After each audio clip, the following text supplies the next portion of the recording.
Wow, no Raiders jacket, huh? Got to go nice today, baby. You mean that? Does it mean you got a new favorite NFL team, or what's the deal here? Do you know who Golden Knights are? They're a hockey team, not NFL. Thank you. Yeah, I know who the Golden Knights are. I live in Vegas. Well, I mean, I can't tell, bro. You know, if we could have just, taken a break from each other today, we would have. But we can't let you guys down. What is going on, Crypto fam? Welcome back. It's been a long 5 days.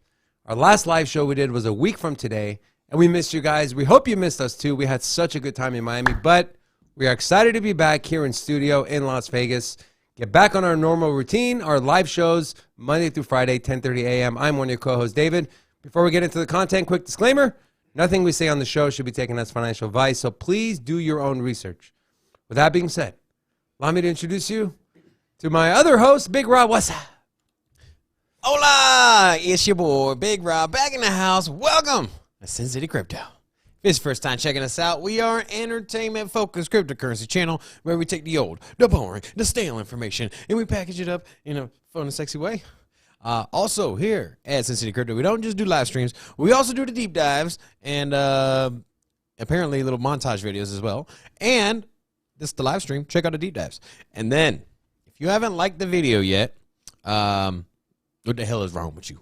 And if you ain't subscribed yet, what in the hell is wrong with you as well? Make sure you hit the notification bell so you don't miss any of our content.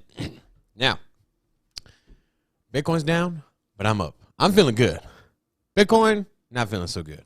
But we are back from our long extended stay in Miami. We learned a lot, or at least I did. Did you learn a lot, David? Hell yeah. Okay, so anyways, I feel like I've gained a breadth of knowledge, and it's something that I can translate to my viewers here, to the community. Now we talked to a lot of vendors, a lot of projects, a lot of people in the space, whether they're content creators, whether they're CEOs or marketing members of different platforms, and then just kind of seeing where the space is going. So it's nice. A lot of miners. Yeah. So yeah, it's good to get out of our little four walls here and basically just communicate, bump elbows with everybody, top down in the ecosystem that is cryptocurrency, with a big focus on Bitcoin. What was how'd you feel about the conference, David? Well, before we get into that, let's give a quick shout out to our chat. Also, if this is your first time checking out our live show here at Sin City Crypto, make sure you say hello. We'd love to give you a shout out. Malik, Alina, Chef Murder, Olga, Stereo 2 on the ones and twos. Apparently, he's very famous, too. We'll go over that in here in a second. R.A., why you loud? We ain't loud, you loud. Mayad, my wife, William. I believe William was from Cryptos R Us, George's channel. Amazing guy, George. Love that man. Cryptos R Us. If you haven't checked him out, go check him out. Giannis and Lalabelle. Welcome to Sin City Crypto. We're excited to be back. All right, now. So we real quick. So William Eder, William Eder, however you say your name, and Lalabelle, Giannis. I think it's all your first time here, right? No, Giannis has been here before. Yeah. Okay, so I think Lala's been here before. Lala and Will. And what about Daniel? Daniel's been here before, yeah. So anyways, hola, welcome to Sin City Crypto. Just want to give you my hola, welcome. Yes. So instead of answering that question, because that's our hot take. Well, why don't we? So also, I do want to say that when we reach 30 viewers in the chat, for those of you that are new, very simple here. We need to drop. We'll drop it in the description. I mean, in the chat here in a second. But for those of you that are new, when we reach 30 people in the club, it used to be 21, but we're growing. So now, when we reach 30 people in the chat or 30 people on the show, we give away Bitcoin. Give away $25 in Bitcoin. And all you got to do is just enter into the website contest, I guess it is. So very simple. You just click it, drop in your email. And the only reason we even use that is so that way we know how to contact you, because the chat is not very friendly to adding email and Twitter handles and all that jazz. So anyways, Malik said congrats on 1K. Thank you, man. Yeah. It happened in Miami. We were super excited. While we were gone, we hit 1,000 subscribers. So that was really exciting. Big milestone for us. We put together a pretty cool video for that one as well. where That was the day 2 Miami video. maybe we'll pull that up as well. You know what? I'll pull that up here in a little bit. We'll just watch the intro of that. That was funny. It was had a good vibe. Yeah, it was great being woken up. At least it was woken up with good news. That's right. That was good. So, so I mentioned Rocco's famous. If you're wondering why, Rocco, pull up my laptop. This man was on Fox Business, the front cover. Bitcoin participants tell Fox Business why they're attending. So did you say this, democratizing money as we know it? Is that what you said, or is that kind of their thing? No, it's their thing. That's their thing? Title, yes. So what did you tell them? Did you like give them an interview? Like, well, what's the deal with this? No, I just tell them, they actually, the title is different from what they asked me. They actually asked me, there we go. There we go. That cam doesn't work. Never mind. It's okay. We're trying to show the real man in face. Well, we got a big picture already right there. Yeah, There you so go. they actually asked me, why you here? So that was the kind of general question. So what did you say? Well, I told them that I get into crypto a few years ago, and you know, it's become part of my daily routine. I move all my stock to crypto, and since then I grow up and do all my own things, my own company, and that's that. Amazing. It is. So yeah, So- it's pretty straightforward. Yeah. So our producer's famous. We're excited about that. That's awesome, man. Congrats, Rocco. Thank you. We you love very it. much, We love guys. it. Thank you for featuring me. Of course, man. Absolutely. Rob, before we get into the traditional markets, do you want to go? Do you want to show the little final montage video So we got? real quick, we'll pull up. What I'll do is we'll pull up first the. I wonder if I got sound here. What's up, Saffron? So here, pull up my laptop real quick. So here, just a quick recap. We're just gonna pull up here. I know y'all probably already saw it, but and we'll just kind of narrate. So this was our trip. So this was us leaving Vegas, going to Miami. You know, just kind of our trip there. Lots of Bitcoin advertising at the airport. And this is the hotel we're staying at. Really nice little boutique hotel. Really great staff. Our little room here. And then I shared this room with David. So that was an experience. And then it was fun, man. Yeah, the bathroom was huge. Yeah, the bathroom was bigger than. What's up, crypto fam? It's your boy Big Rob. We here in Bitcoin Miami. I'm out in the jungle, baby. How you doing? I'm over here trying to shake down coconuts and Bitcoin from the tree. Hopefully, Yeah, speaking of shaking down Bitcoin, so with that one, they did have a little garden, and in the garden they were giving away Bitcoin. So we'll talk about that a little bit more so as well. We got a Rob, real quick. We got a new subscriber, New subscriber. Akshay. What is it? I'm not seeing on my maybe my feed. You got to trust me on this one. Give Akshay a hola. Akshay, hola, welcome to Sin City Crypto, home of the most entertaining and slightly off the beaten track crypto YouTube channel. Yeah, we sway really easily here. We have fun here. yes. You'll see what we mean if you stick around long enough and you watch our live shows long enough. You'll see what we're talking about. All right. Yeah. So there was that, and then another quick recap here as well. Show the day 2.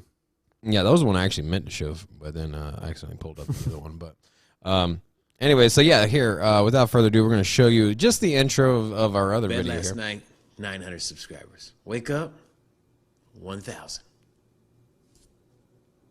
We made it. Let's go.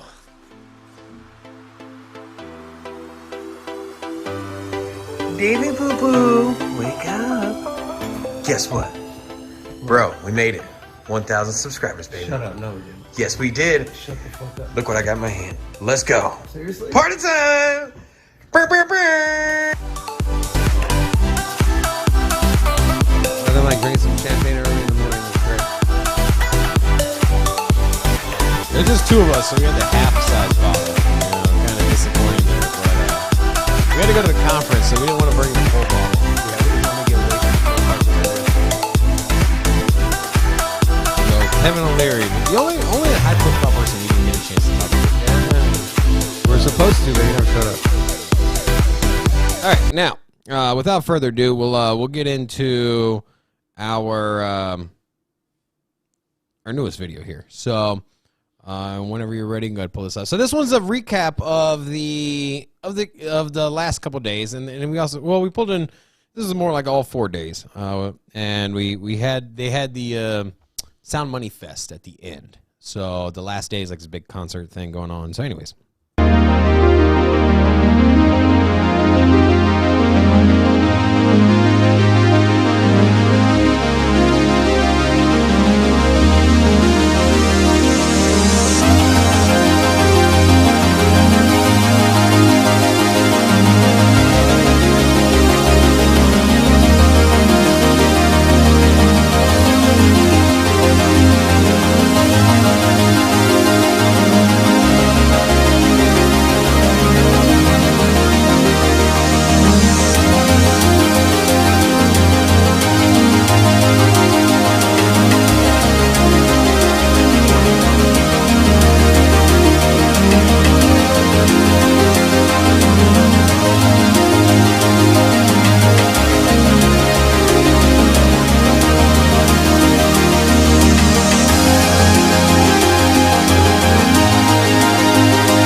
How's Miami treating you so far?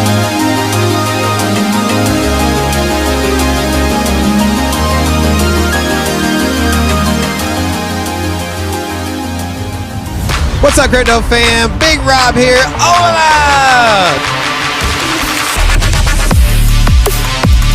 Last day, Bitcoin 2022. We're at Sound Money Fest. The last day, we wrap it up with a day and night festival with Steve Aoki, Logic. Now we ran into the flyest man at the conference.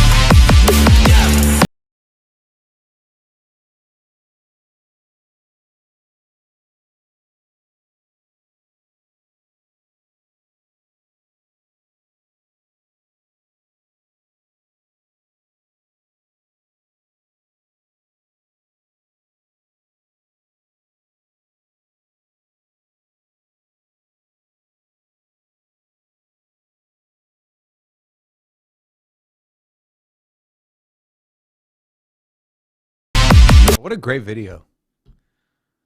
Man, whoever our video editor is, man, deserves a pat on the back. Costing us an arm and a leg, but it's worth it. Man, we had so much fun. But like I said, I was ready to come back and just share the wealth of knowledge that I personally got from the conference with everyone, and just to get the show back going, to get our lives back going. It's just, everything in Bitcoin Miami just reaffirmed everything we've been doing, everything we've been working towards, the vision we've laid down, and it just kind of reaffirmed everything we're doing. So that kind of a little jolt of energy in me, and also this Red Bull also is giving me a little jolt of energy as well. So, all right, people are starting to trickle in. Let's get into the first segment of our show, our traditional market insight, and we're going to send it over to Robin. All right, so pulling up the old laptop. We'll start with the crypto markets. So as we mentioned, Bitcoin down for the day and the week. So a lot of red in the streets. Blood in the streets, bro. Blood in the water. Are you selling everything, David? Hell no. All right. Not after that conference. Michael Saylor told me, don't sell your Bitcoin. All right. So 1 week ago today, we were sitting at 45,000. We were holding support at that 44.5 for a little while. Lost that a few days ago, about 5 days ago, and we are on a steady slope, down. Now, great opportunity to buy, right? Yeah. Aren't you excited? Here's the thing. I've been buying every Thursday. I actually have been gearing up for a big buy, and I've been kind of eyeballing this mid-30s number. So let's just say I leveraged some capital, and I'm gonna pull the trigger on some. What he means by that is he sold his house, he's living out of his car.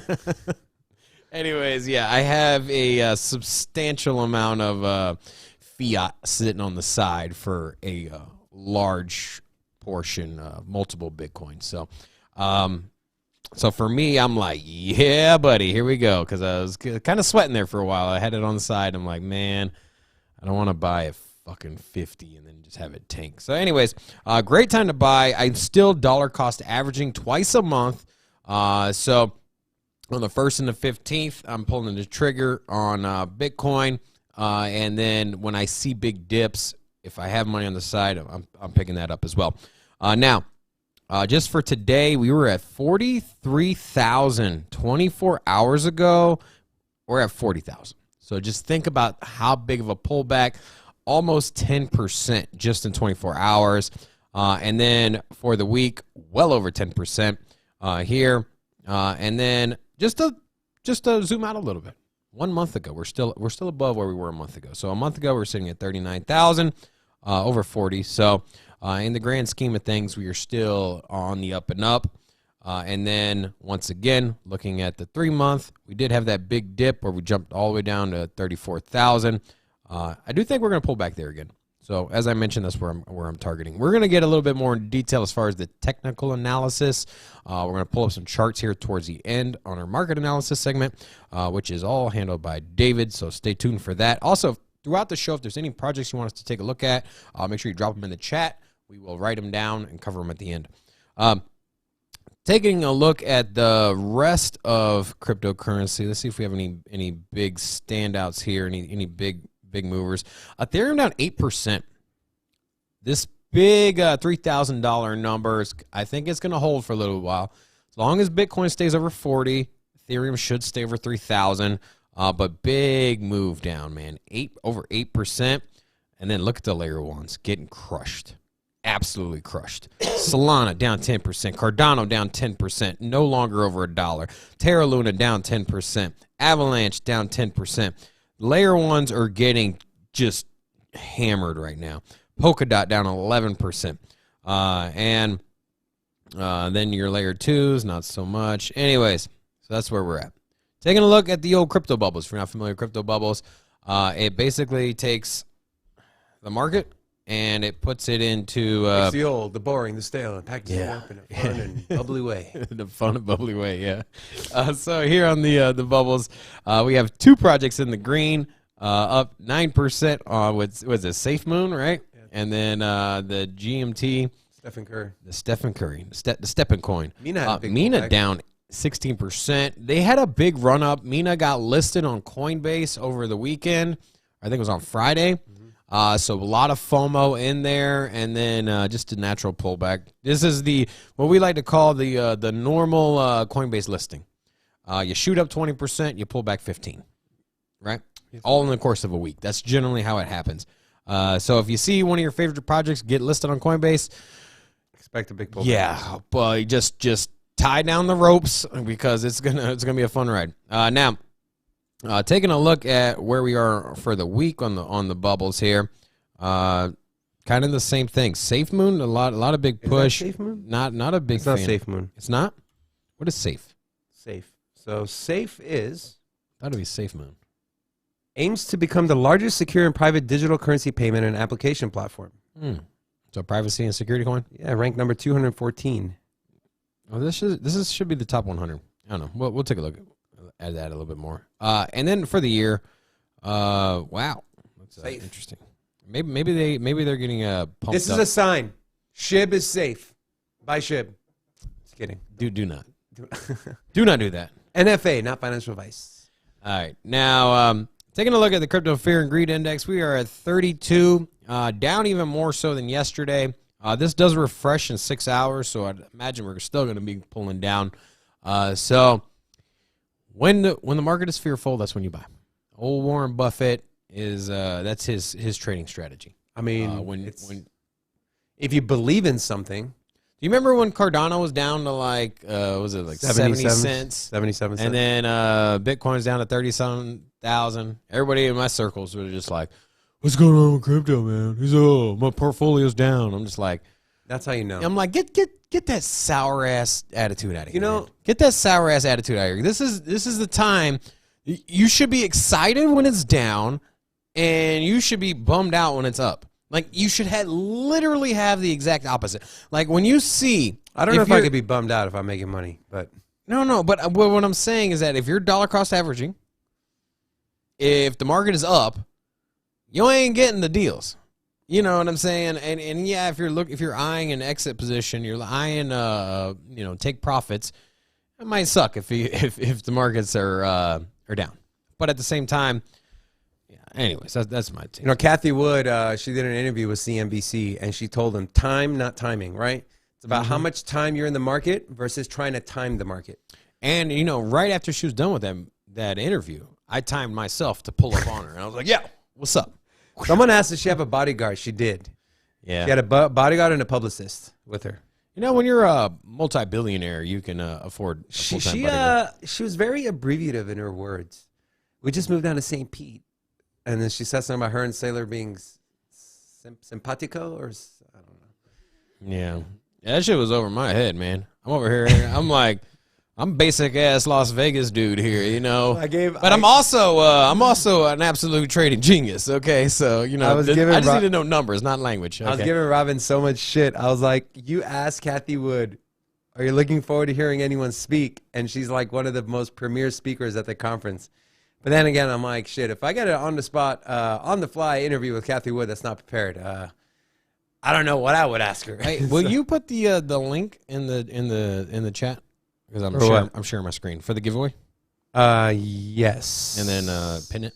All right. So moving on with the traditional markets. So big pullback. NASDAQ down 1.6%. S&P 500 down 1.22%. We do like to look at the traditional markets because big ass movements in stock market usually equates to movements in crypto, and especially the NASDAQ. The NASDAQ traditionally follows tech-driven stocks, more risk-on stocks, and those tend to be bundled in with crypto. A lot of the traders that have exposure to crypto that are in the traditional finance are more geared and more leveraged on the NASDAQ style stocks. Anyways, NASDAQ down 1.66%. So huge numbers. Why are they down? You know why? Because, you know why, David? You know why the markets are down? Yes. What's your radar telling you? Markets are down. Recession's coming. I don't know. You don't know. Okay. So, anyways, there is extreme fear because the buzzwords around here, inflation.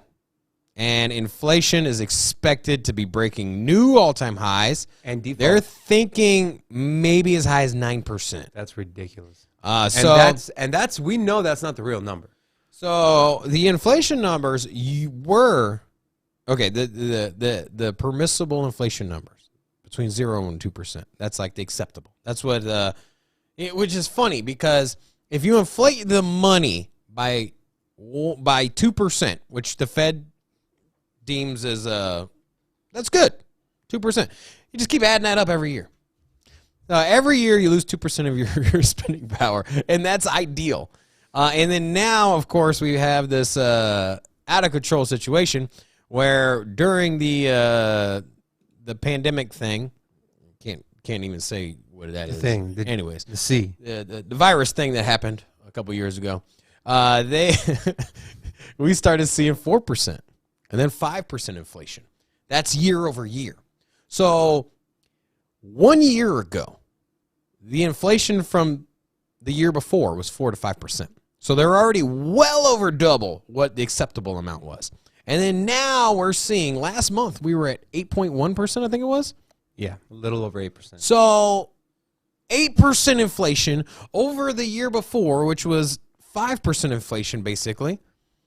And you just keep compounding this. So you're not just up 8% from 2 years ago. You're up more than that because you took the baseline and then you multiplied it by 5%, and then you multiplied that new number by 8%. It's kind of like interest on your credit card. You know what I mean? You got the APY 20%, but at the end of the year, if you just make minimum payments, you're paying back more than 20% because it's compounding. Anyways, so. But there's good, listen, everyone, inflation, recession, these are big words. People are scared. I'm telling you, and we're going to go over some articles here. A recession in the short term will be bad for every market, but in the medium and long term, it would be great. It will be great for Bitcoin and crypto, and Well, almost all commodities. Markets, okay, so the same way you look at, okay, all markets have the same principle. Too much run up, not good. You know, you want to have, you know, we always say a healthy market. That's why you want to see Bitcoin. You don't want to see Bitcoin go from 40,000. I don't want to see it at $500,000 in 2 months. We know what's going to happen. You know, you said principal. Do you remember your high school principal? I do not. No? My high school principal, Mr. Fernandez. Amazing guy. Love the man. Mr. Fernandez, huh? Yeah. Anyways. Um, Bitcoin dropping under yeah, 40. you don't want to see Bitcoin run up to $500,000 in the Not span yet. in the span of 3 months. You want a healthy growth. It's the same with the traditional market. So we've had this Well, giant. what if this? What if a spot ETF comes out and you got a couple countries do legal tender and then it runs up to 500K? it doesn't. But what I'm saying is that it's not ideal for long-term growth to have massive volatility. And so the general consensus is that pullbacks are good. Consolidation is good. And the same can be said when it comes to the traditional markets, or at least the U.S. government economy. We went on a straight tear from 2020 Yeah. to now, which just exponential growth. For one, they just keep printing out money, which just basically got handed over to the big businesses. You know, you gave middle America, they don't got nothing to do. They're surviving on unemployment. You're throwing out big ass checks at them, and you're like, hey, go buy some online. And so, you know, online retailers, Walmart, Amazon, they just basically scoop that up. And then, yeah, that's kind of where we're at. And we haven't had a pullback. So We do for a big recession, not so bad. It's not the end of the world. So anyways, that's why we were at where we're at. And yeah, and so anyways, we're going to get the official numbers, I think, tomorrow. Tomorrow or the next day? Yeah, this, sometime this week. So anyways, we're expecting to see some new 40-year highs. And yeah, that's where we're at. So Right. that's what we got for traditional markets. Blood in the streets, in the crypto markets, and everyone's running for the hills in the... You should be running to the bank. Yeah, running to the Deposit bank. some money. Buy some crypto. Go leverage something. Not financial advice. Don't do that, please. We also created a Telegram, so we had the link in the description. Make sure you guys and go join our Telegram. In the next few weeks, we'll be moving our communications from the community posts on YouTube to Telegram. It's much easier, faster, more mainstream, streamlined. So make sure you guys go do that. So without further ado, let's get into our next segment of our show, The Hot Take. That's hot. All right. So, first day back, we have to go with this. The hot take for today is what was your biggest takeaway from the conference? What was your biggest takeaway from Bitcoin Miami 2022? Mine was how early we are in the space and how cool the people in just our space are. We ran into a lot of high profile people, and all but maybe a couple were so gracious, were so friendly, outgoing, willing to part with knowledge, willing to help. And that kind of, showed me that we're early, because when we talk about big influencers in the crypto space, talking about people with channels of 500,000 subscribers, which, compared to some other markets is not really that big. So that's the baseline right now. So that tells me we're kind of early. Second is, the people, like I said, besides a handful, everyone was so fun. We ran into George from Cryptos R Us. He spent a few minutes with us talking to us about the algorithm, how it works. We try to snap it out of him, but he said he didn't know either. We ran into the Altcoin Daily Twins, same thing, so gracious, so kind, sharing their knowledge with us, BitBoy, Ben, amazing. Mac and Cheese, just the list goes on. And so that just inspired me to do the same thing, right? We're a small channel now, but we are going to get to that point and higher. And so me personally, I know Robin feels the same way. We want to pay it forward as we grow, and we want to lift everyone up with us. So we hope you're there with us as a community. It was just super exciting. For me, that was my biggest takeaway. Robin, what was yours? My biggest takeaway from the conference. Here comes some stupid. No. Well, I do got something to follow up with, stupid. But my biggest takeaway from the conference has to be the growth and the sheer market integration of the Lightning Network. It was only last year the Lightning Network essentially kind of rolled out. I mean, it was a little beta thing, things that people were trying to testing out or whatever. They rolled it out with El Salvador. El Salvador came out with, their announcement, Bitcoin legal tender. Anyways, they empowered everybody by giving them Bitcoin wallets. And then there was a Chivo wallet. And then on top of that, all of that transacts with the Lightning Network. So you go to McDonald's down there in El Salvador, you order a cheeseburger, you pay with the Lightning Network. And man, oh man, how's that has grown. So one of the biggest players out there as far as utility and advertising at the conference was Cash App. Cash App is basically using the Lightning Network to facilitate their trades. And Cash App is dope. Cash App is pretty sweet. You know why I like Cash App? Why is that? I got $150. Yeah, you did get some straight cashola. So the Lightning Network is growing extremely fast, and it is fast itself. So tons of partnerships. Jack Mallard, the CEO of Strike, which his biggest focus is transacting on the Lightning Network, had some huge partnerships. Are we pulling that video up today as well? Yeah, and after this, I was gonna go. So over some of the big we'll get it. announcements We'll in the pull up video. his keynote speech. Basically, dude is linking the Lightning Network to freaking everything. So Bitcoin is a payment system, remittance, and just cross-border payments is moving leaps and bounds faster than it was. And everybody always said, hey, you're not gonna buy a cup of coffee with Bitcoin. That was always like the thing. Like Bitcoin's a store of value. You're not gonna go to the grocery store. You know what? Things have changed. You want to go buy a cup of coffee with Bitcoin? Now the Lightning Network lets you do that. So does going to the grocery store. So, Like Robin said, we're going to show you a cool video of this actually in action. Yeah. By the man himself. Now, one other takeaway though. I can't leave this. I can't go out quietly. One other takeaway here is I got to see the ugly side of Bitcoin. You know what the ugly side of Bitcoin was? The maxis, the freaking a-holes, bro. These guys are talking about the guy at the airport? so delusional everywhere. Then the guy, I tried to talk to him. I go up to some guy. I'm like, hey, man. They were like over here chit-chatting. We had some downtime.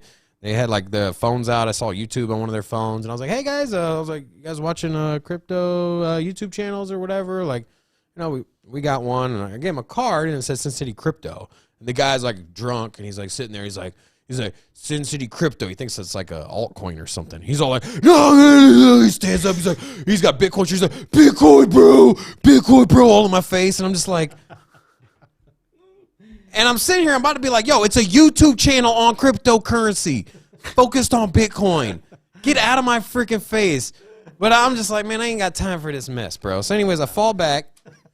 Almost had to go punch dude right in the face. But anyways, fall back, and I'm just like, man, what is wrong with y'all? Well, you were at a Bitcoin conference. I get it, man, but it's like, open your freaking eye. Then I'm arguing with some dude at the airport.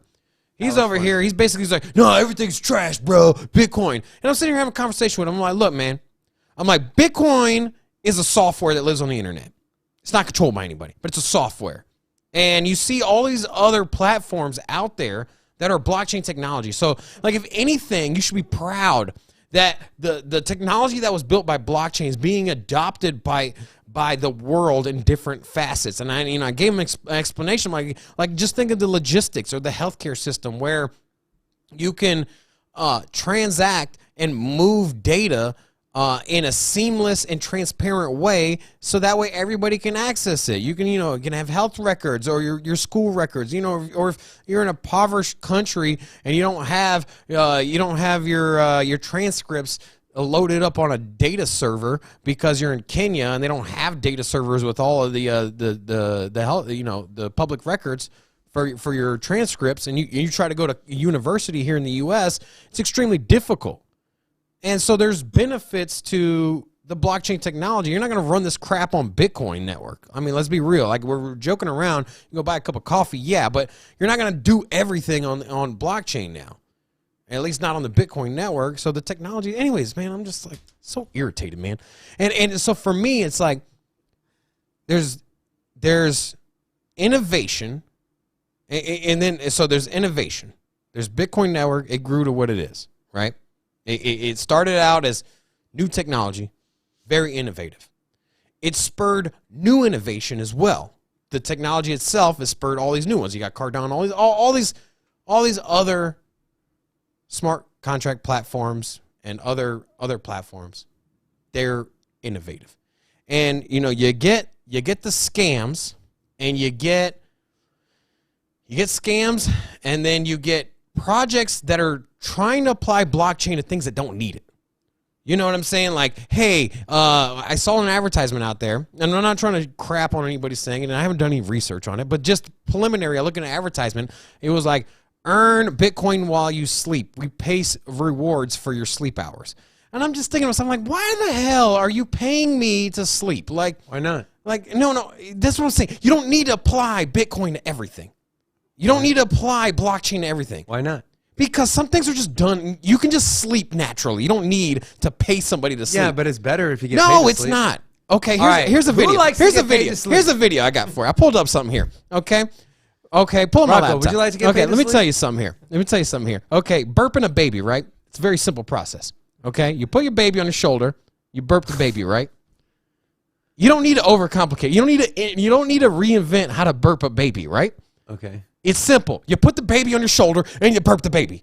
Okay? And then you got people that are like, hey, why don't we come up with a new invention? Why don't we learn how to, why don't we automate a baby burping? Instead of holding the baby yourself, you, let's innovate here. Oh, there, you see? Yeah, you got an app for it and everything. You click the app and here you go. You burp a baby.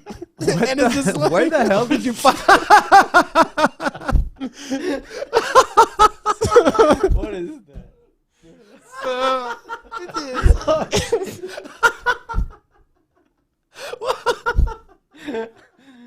Oh my god. You don't need it. You don't need to innovate everything, okay? You don't need to innovate everything. That's where I'm getting at, bro. So, you know, blockchain, stay in your lane, bro. You don't need it. You don't need to incorporate in everything. So that's it. Anyways. You done? You good over there, David? What was that? What? Oh my god. Ooh, that was good. You got to send me that link. That was funny, huh? Please send me that link. Where the hell did you find that video? Dude, I just haven't saying, laughed like that in years. Dude. Oh my god. You just see the thing spinning towards it. Oh my god. Oh, That was cool. Good job. dude, that was, oh my god, I haven't laughed that hard in a minute. So there you go. My wife is still in the chat. Will you confirm that I have not laughed that hard in years? Oh my god. All right. You don't need to apply blockchain to everything. That's what I'm saying. How are you going to apply blockchain to that? That's, I mean. So there you go. We have miners for the baby burping. They validate how many times you slap the baby on the back. All right. Robin, you done with your 5-hour rant? I'm good. All right. I'm good. So before we get into the talking points, a couple of big things that happened, that big announcements that were made during the conference. And I'm just going to read them off because I kind of listed them. So Robinhood announces their integration with the Bitcoin Lightning Network, which is huge. Kevin O'Leary, in his keynote speech, mentioned that Bitcoin mining will save the world. He states that miners will spend the money for hydroelectricity or hydroelectric capable mining units because the mining rewards from Bitcoin are so, they're worth it, right? They're worth a lot of money. It makes sense monetarily. So he thinks they're going to, instead of, so he made a note, and this is a comment. He said, 90% of dams built in America in the last 100 years contemplated hydroelectricity but never installed the turbines. And he's saying that these Bitcoin miners will install those turbines because what they're getting from the back end of it is Bitcoin, which is worth it. So you look at it as an investment, and the return on investment is going to be great. So that in turn will save the world, because now the turbines will be installed, and maybe you just don't use it for just mining. You can use it for something else. And so Mike, and if you watched the Saylor interview, which I hope you did, if you didn't, I asked him, I said, hey, Kevin O'Leary said this. Is this possible with China banning Bitcoin and there being the #1 polluter in the world? And he seems to think that Bitcoin can solve 50% of the world's climate problems, not all of it. So, and then Strike, Jack Mallers' company Strike, they're partnering with BlackHawk for payments. If you're not familiar with BlackHawk, they are a service alternative payment, and they have a network of over 400,000 merchants and 37,000 partners. Another announcement that's even bigger is Strike is partnering with NCR. They are the world's largest point of sale supplier. 1 in every 6 POS, point of sale software around the globe is from NCR. And with that being said, I'd like you to pull up my my laptop, Rocco. And on the screen here, you can see all the different companies that use the NCR proof of sale software. McDonald's, Walmart, Circle K, Chick-fil-A, Kroger's, Krispy Kreme, Red Robin. I mean, the list just goes on and on and on. But Walmart alone, one of the largest retailers in the entire world, their POS system will now be able to use cryptocurrency and alternative payments. I'm curious as if, because, you know, sometimes you go to like one McDonald's versus another, and you have different POS systems. Well, that's a different story. But it's, you know, that's up to like the franchisee. You know, but I would usually have like certain. You know what I'm saying? So I would assume they're all the same. They're not. I can promise you that, okay. because I used to work for franchises before, and they have certain POS like catalogs basically, because basically if you go with a POS system. Like say you have the cash register POS system, you got to have the techs that install it can service it. When it breaks, you know the manager will call, be like, hey, credit card machine's not working. So anyways, you don't have, not every payment system person and POS system company has locations and techs around the entire country. So with that said, you have a list of catalogs as a franchisee that you can pick from for your payments system. So they're not all the same. So, but this is, what was the name of it again? You said NCR, right? NCR. So NCR is the largest in the country and probably the world.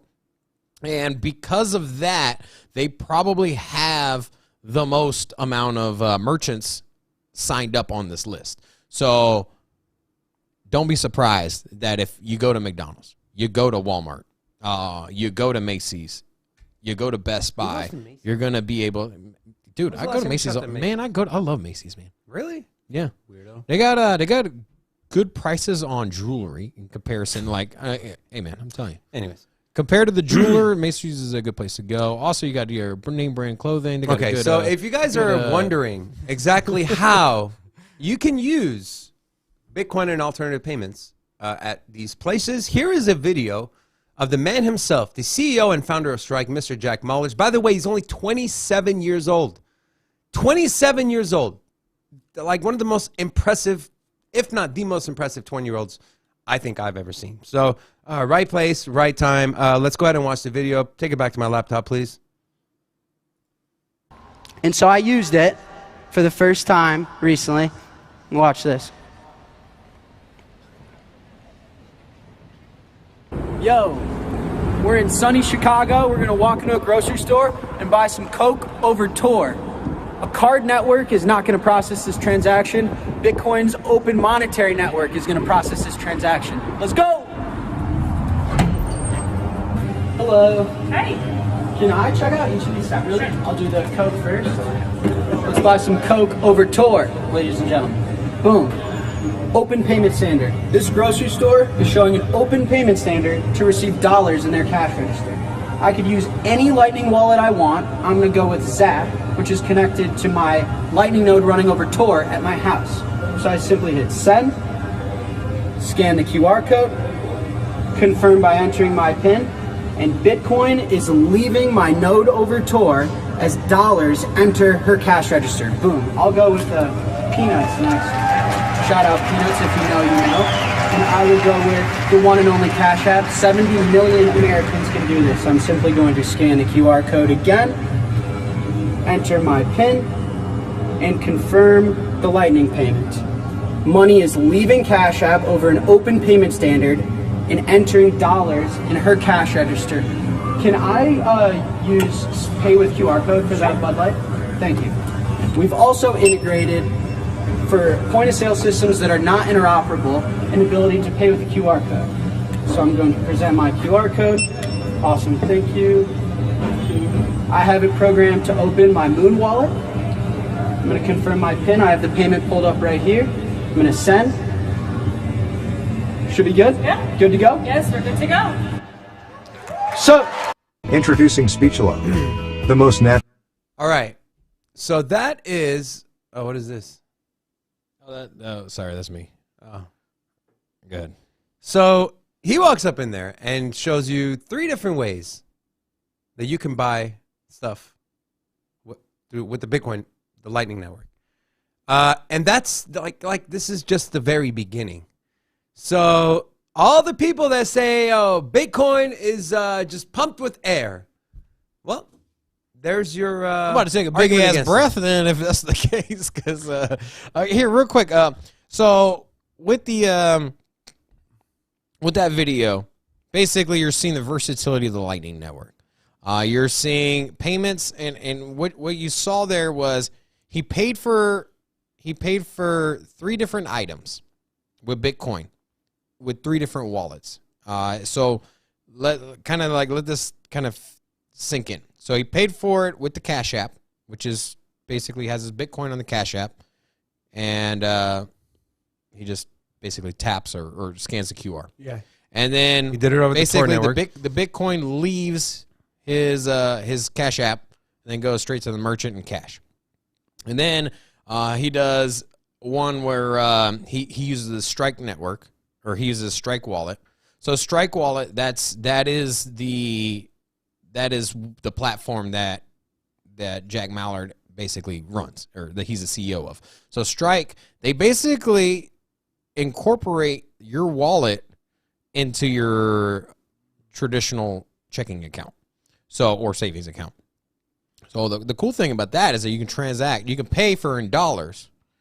It's kind of revolutionary. We need to get Jack on the show, but he can explain it a little better than I can. But you take your dollars. So let's just say he buys a can of Coke and it's $2. He takes $2 out of his checking account and it transfers over the Lightning Network, not in Bitcoin, but he takes $2 from his checking account and he transfers it over the Lightning Bitcoin network, and then it settles on the back end with the merchant in dollars. Doesn't go to Bitcoin. Or whatever currency they want. So basically, he just circumvented Visa and MasterCard, American Express, and the merchant doesn't have to pay the 2-3%. Same exact process. Checking account to merchant, cash to cash, 0 transaction fee. Now you said 0 transaction fee, right? Yeah. So inflation is what, 9%? Yeah. If the merchant doesn't have to pay 3% for a fee, can that help inflation? Could they reduce the price of goods or not increase them as high as inflation is going? I mean, because they're saving money on the back end. If a merchant is saving 2 to 3%, you would hope they would pass that on to the consumer. And generally, in a competition, a natural free market will keep that in check. You will keep it in check. Yeah. So basically, if I'm trying to outcompete the guy next door, and let's say we take gas for example. You go to the gas station, and you see on there it says $1.99 for. Well, now times have changed. $3.99, $4.99 for a tank of gas. Whatever it is. This isn't Crypto Flashback Wednesday, right? So let's just say $5 for a tank of gas. Okay, you ever notice you see those ones where it's like $5 cash, and then you have like 527 or something for card. That's because you're getting charged. Anyways, for the gas stations that don't do that, they pay the 2 to 3% to MasterCard or Visa or whatever it is, and then that's taking away from their bottom line. But now, if they're competing with the gas station across the street and they're not paying that 2 to 3%, they can lower their price of their gas by the 2 to 3% to compete against the competition. And lo and behold, the guy across the street is like, yo, how the fuck is he selling gas for 20 cents cheaper than I am? How is he turning a profit? Lightning Network, Maybe baby. he goes over there and he's like, oh, hold on, man. Well, you do, what's this Cash App thing about? Or this Strike Network. Anyways, so pretty fundamental, man. Guys, this is why big banks, this is why the big corporations that are in traditional finance are trying to crap on crypto and create FUD. Is Tweety new? Tweety, welcome. No, she's been here before. Welcome back.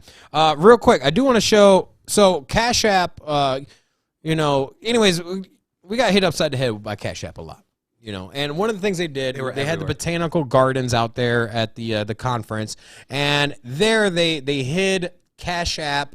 It was like a scavenger hunt. QR code. And they hid QR codes throughout the botanical gardens. And if you found the QR code, you scan it with the Cash App, and they send you free Bitcoin. Pretty badass. Anyways, here's a video. Pull this up real quick. This was David trying out the network. He got a little scan here, damn,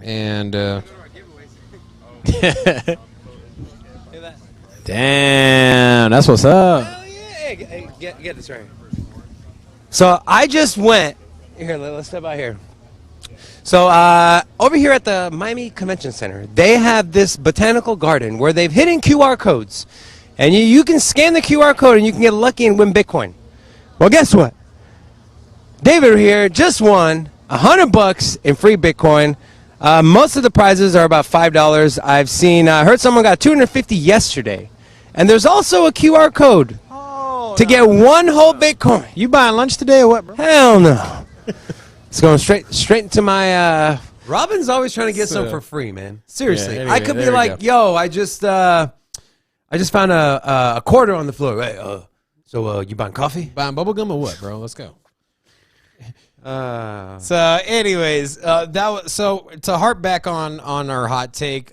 Biggest news for me was how large the Lightning Network has grown, how much integration they have in our American markets and overseas markets as well, how fast and cheap it is. I mean, we knew what Lightning Network was. Now you're seeing it with your own eyes, it scaling. And that's been the biggest problem when you find something cool in blockchain, is that it don't scale.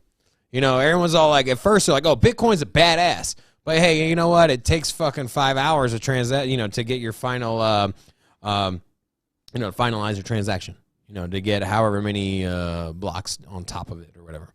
But now you're seeing things scale. You're seeing payments scale, and this is what we've been waiting for, and it's just proof that it's here. So there you go. If you are new to the channel, your first time here, please say hello in the chat. We'd love to give you a shout out. With that being said, let us get going with our talking points. Some of the biggest news to cover today.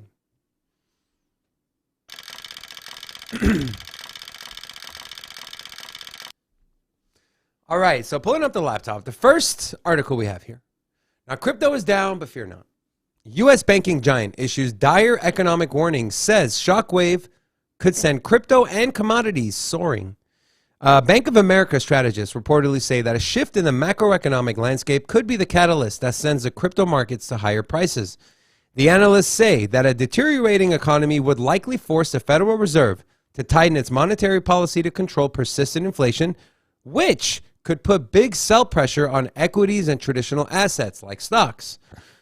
Hartnett added that in such a climate, cash, volatility, commodities, and crypto could become the most appealing asset to investors, outrunning both equities and the bond market. Last month, Bloomberg's head commodity strategist Mike McClone also said that a potential recession could end up being bullish for Bitcoin. According to the analyst, BTC is transitioning from being a risk-on asset that trades in tandem with tech stocks to a risk-off asset that investors use to store value during times of economic uncertainty. And the beauty of Bitcoin is you never have to worry about there being any more supply in the market. Supply is set, cannot change. And so you're comfortable knowing that you're investing in an asset that they can't fudge the numbers.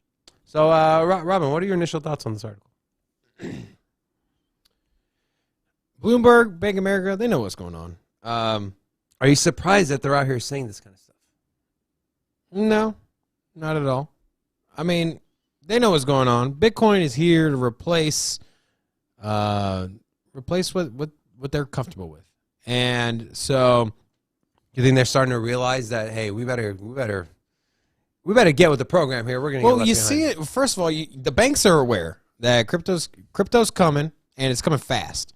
And all of the things that has transpired in the U.S., one being the executive order by the president, another being by what happened in Canada, where they're basically just, well, what were they doing in Canada exactly? They were like freezing accounts, and they were saying like, hey, you can't move money here. Yeah. All of a sudden, you're blacklisted, felony here, and we got what happened in Ukraine. And a lot of Ukrainians, some of the leaders of the supply chain in Ukraine, basically the guys that are looking to get medical supplies, they're looking to bring in food, they're looking to basically provide for their country. And there's a lot of financial aid going to Ukraine.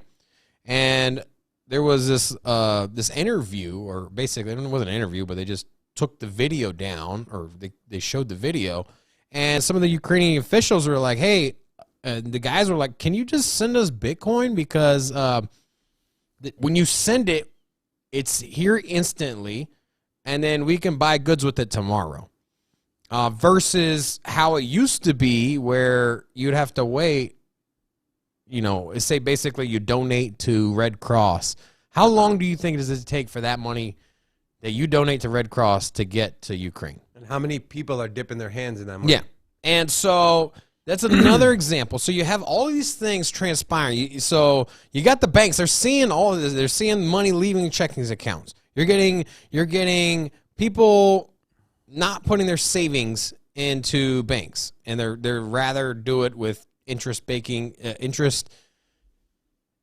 staking yields, and you're also getting loans off of your crypto, with crypto backed with loans. And so anyways, they're seeing this. They're seeing it change in front of them. And the smaller banks are the ones that move first, because the smaller banks, they don't have such integration. They don't have as much to lose. It's easier to turn.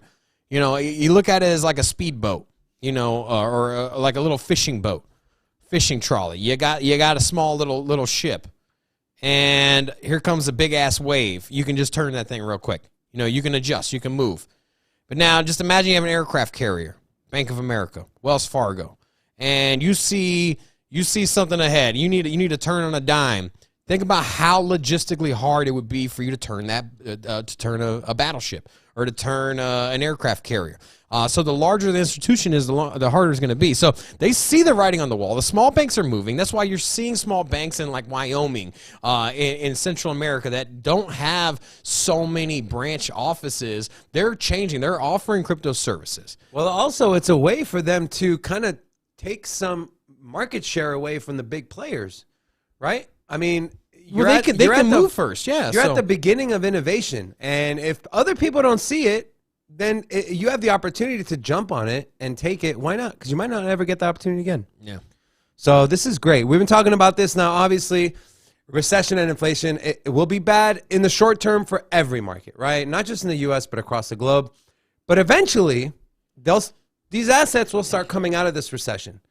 And what are going to be some of the first ones? It's going to be crypto. It's going to be gold. It's going to be these reserve assets that people feel comfortable leaving their money in. It's not going to be ETFs. It's not going to be stocks. And I hope it's not cash, because the way cash is going is no good. All right, we're moving on to our very next article. The vast majority of financial advisors plan to invest more in crypto. 86% of the surveyed advisors who control roughly $26 trillion of cumulative capital also plan to invest more in crypto over the year, which means that institutional adoption is expected to grow in the near future, according to a recent survey of 500 financial advisors conducted by NASDAQ. Those who have already invested in cryptocurrency on behalf of their clients do not plan to reduce their positions over the next 12 months. Their ideal allocation currently stands at a modest 6%. 6% of $26 trillion is just north of $1.5 trillion of money that will be flowing into the cryptocurrency markets. That is almost what our entire market cap is right now. So extremely bullish. The vast majority of the respondents, 72%, would be more likely to invest in cryptocurrencies through a spot-based exchange-traded fund, also known as a spot ETF, in the U.S. So, Robin, first I want to get your initial thoughts, and there's a couple questions I want to throw at you. What's up? Oh, well, before, we have a new subscriber, Lobby. Well, I don't know if he's a subscriber. Lobby, I hope you subscribe. Either way, Robin, will you welcome him? Oh, Lobby. Welcome to the lobby. Hola! Thanks for watching. Most entertaining cryptocurrency channel out there. That's right. That's how I roll, baby. What was my question here? So, what are your thoughts on the article? Oh, thoughts on the article. You're getting the retail investor. So traditionally the FOMO has been the retail investor, right? Yeah. That's you got the halving, then you got retail. They're like, oh, Bitcoin's the truth, and they all FOMO in. People make money, and then the later half of the FOMO, the retail investors, they get burned, they get held. You know, they buy the top, and then anyways, that's where we've been at. Institutions is here. Institution and financial powerhouses. We see it with all the, Cathie Wood, ARK Invest. In talking with Cathie Wood, you see that they're themselves are growing as well. And people were more reluctant to invest in hedge funds or in asset managers that were taking on cryptocurrency as part of their portfolio. And so now the norm is changing. You're seeing these exponential growth in mining companies.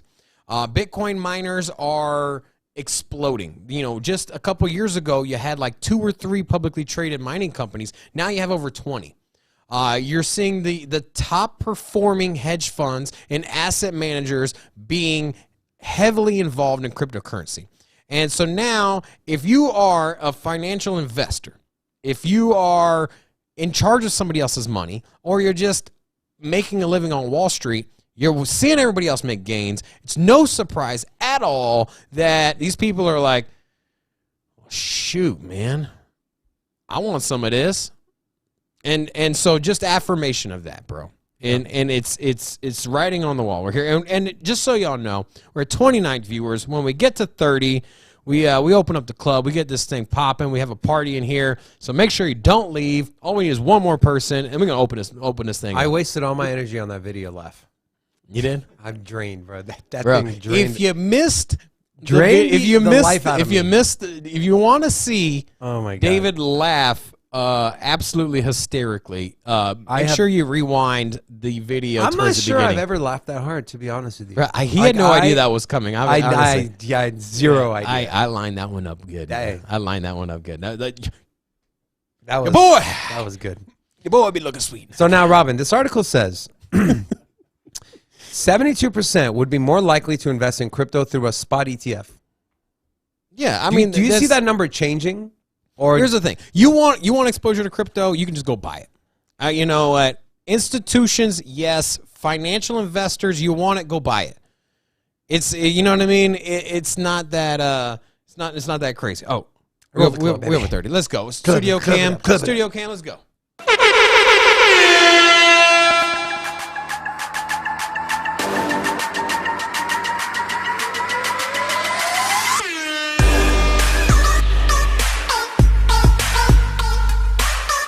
it's like a half Armenian dance right there for you.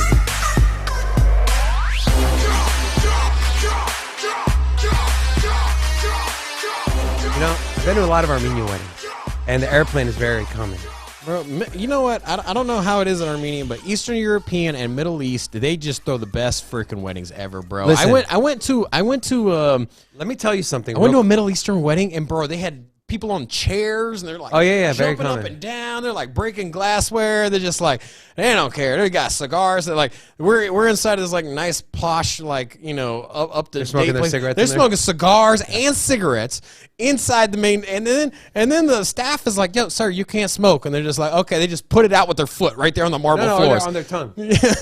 Seriously. Yeah, they're crazy, bro. Listen, I don't know about like any other culture, but Armenian weddings, let's say you spend 25 grand on a wedding, you'll get back like 35, 40 grand in gifts from your people.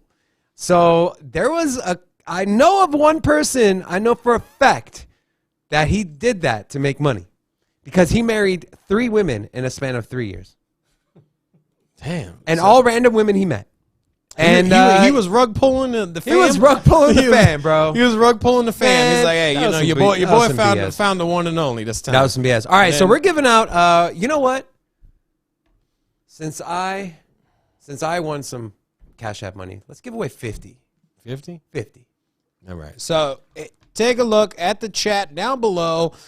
Just pull up the chat at the top. We pinned the website there. So all you got to do is click the link, put your email in.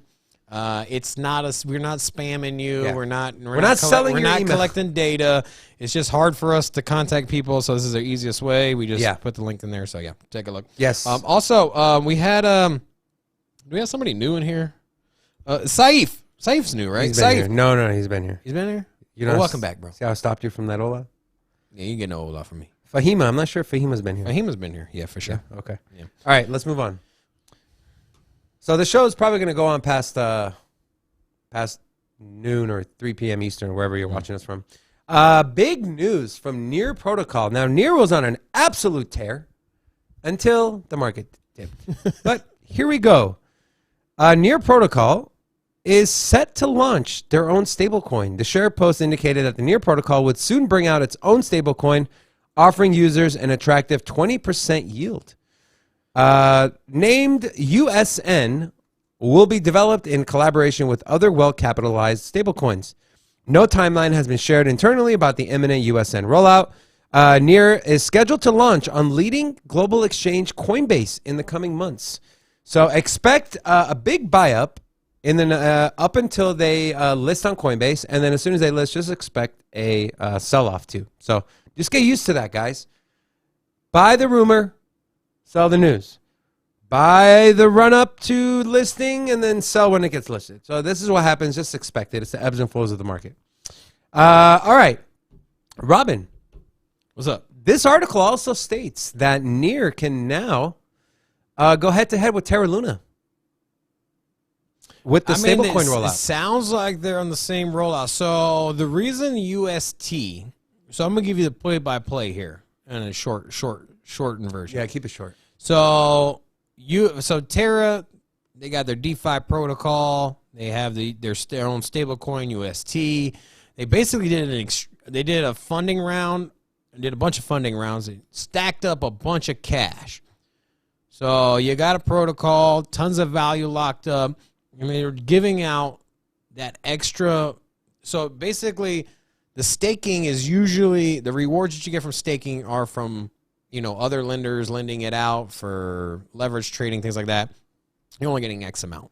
That's why you generally see between 3, maybe 10% at most for your staking rewards. And so when Terra comes out, they're like, hey, we're just going to double that. We're going to take all this cash we got on the side. We're just going to pump the market just to pump our own project. And so they're giving out 18 to over 20% yield on their staking. So not only are you not selling your tokens, but you're also earning 20% interest on your tokens staked. So that was their model, but it couldn't sustain itself, right? And you have X amount of money set aside. You keep pumping it in, and at some point, you're gonna run out of that cash. So then at this point, they're like, all right, well, you know what we're gonna do? We're just gonna buy Bitcoin. Bitcoin's price gonna go up, and then so will our stablecoin. So Near Protocol, same idea. They're they're having massive amount of rewards on staking. So the same blueprint. And what I'm curious is, are they going to start buying Bitcoin? That was my question. That's where I think it's going, because they're obviously following in the footsteps of Terra. They're giving out the 20%. They obviously can't give it out as part of the mining rewards, or as part of the validation of the blocks. So where is it going to come from? Their treasury. And then what happens to the treasury when it starts running out of money? You leverage Bitcoin, baby. Right? So that's what I think is going to happen. Also, hey, at the end of the show, because we were gone. Couple things we're going to do at the end of the show here. At the end of the show, one, we're going to draw a winner, $50, Bitcoin. One of y'all, make sure you click the link. Two, we're going to go over the winner of Blockchain Parlay from last week. So we pulled down the numbers. We know who the winner is. And we're gonna put that in the chat, and we're gonna what is it? Scoreboard. $50. $50. $50. We got the guys. So we're going to give out some money. We're gonna come correct. Robin, we're gonna hand out that cash. There's a couple Olas in. We got a couple new people in the chat. Some toxicity. And extra curious man. Where are these people at? Why am I not seeing them on my chat? Trust me, bro. Okay. Oh, extra curious man. Hola! Welcome, Sin City Crypto. And then we got, where's Toxicity at? Some toxicity. Oh, I see. Toxicity. Hola! Welcome. And then M. Gallup. Jesus, man. And Gallup. We're growing, bro. Come on. Hola. I'm running out of steam there. Make sure you guys subscribe, and make sure you guys ring the notification bell. So we're excited to have you guys. Gallup wants to know, how does he join the Blockchain Parlay? So every Friday we do where we have in the community, you pick 2 projects, and then we find out who outperforms the rest of the article. Crypto seen as the future of money in inflation-mired countries. 41% of crypto owners surveyed globally purchased crypto for the first time in 2021. Respondents in countries that have experienced 50% or more devaluation of their currency against the U.S. dollar over the last 10 years were more than 5 times as likely to say they plan to purchase crypto in the coming year than those in countries that have experienced less than 50% devaluation. Brazil's currency, the real, experienced a 218% devaluation, suggesting high inflation against the U.S. dollar between 2011 and 2021. And 45% of Brazilians surveyed by Gemini said they plan to purchase crypto. South Africa's currency, the rand, recorded a 103% devaluation in the past decade. And 32% of South Africans are expected to buy crypto. And here is the chart. You can see the correlation between countries with high devaluation of their currency against the dollar and they're buying Bitcoin. So we're starting at the bottom here. Brazil, we went over that. India, 58% devaluation against the dollar. 40% of them are planning on buying crypto. Mexico, 63% devaluation against the dollar. 32% are planning on buying Bitcoin. And you can see they just go hand in hand with all these numbers here. So pretty interesting. Does this mean that as inflation gets worse, which we agree it is going to get worse before it gets better, are we going to see more countries start buying Bitcoin? Robin? Yeah, everything is snowballing. So you have the network effect where one player starts integrating more people. What is it, Moore's Law or whatever it is, where you have. Why are you looking at me all confused? Moore's Law? Yeah, Moore's Law, where it's Moore's Law is basically things keep snowballing. So if I'm gonna look up. Yeah, because I have no idea what the hell you're talking about. Moore's Law. I'm sure it's something, but you're not calling it the right name. No, Moore's Law is basically. Okay. Anyways. Okay. We'll have a nice in-depth explanation of that. But, anyways. So is Bitcoin a hedge against inflation? Yeah, 100%, bro. It is. You don't need convincing on this. Okay, what is the direction of fiat currency? You can name any country.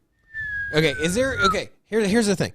Has there been any currency in the last 100 years that has increased in value? Where, let's just say you have $1. We'll just use $1 for example.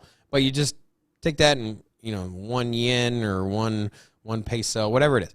You take one of that currency and you go back 1,000 years, or not 1,000, we'll say 100 years, 50 years. 1 billion years. Did any of these currencies go up in value in that time frame? The answer is no. No. And so you can look at Bitcoin and even other currencies, cryptocurrencies, and the opposite is true. And that's because they're not manipulated. Because if I want to get reelected and I'm like, hey, man, I got this agenda I want to pop up. I want to get reelected. And so because of that, I'm going to hand out free money. What do we got over here on the screen? Is this Moore's Law? What does it say? Okay, so Moore's Law refers to the perception of the number of transistors on a microchip doubles every 2 years. So that's one example.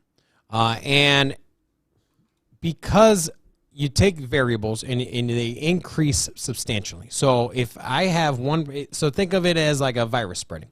I have one person to transmit, 2 people I transmit to.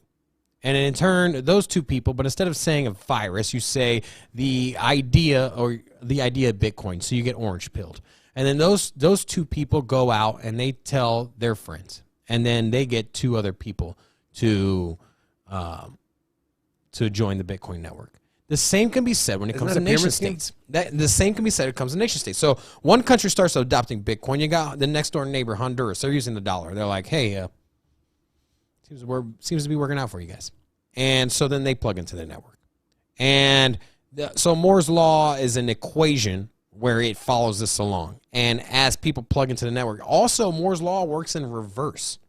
So as you unplug networks, as you kick Russia off of the SWIFT network, and you say you can't transact with us, Russia in turn goes and does transactions with another country, which then in turn starts to unplug. And then they do the same. And you start to see a decoupling from the system that we have now.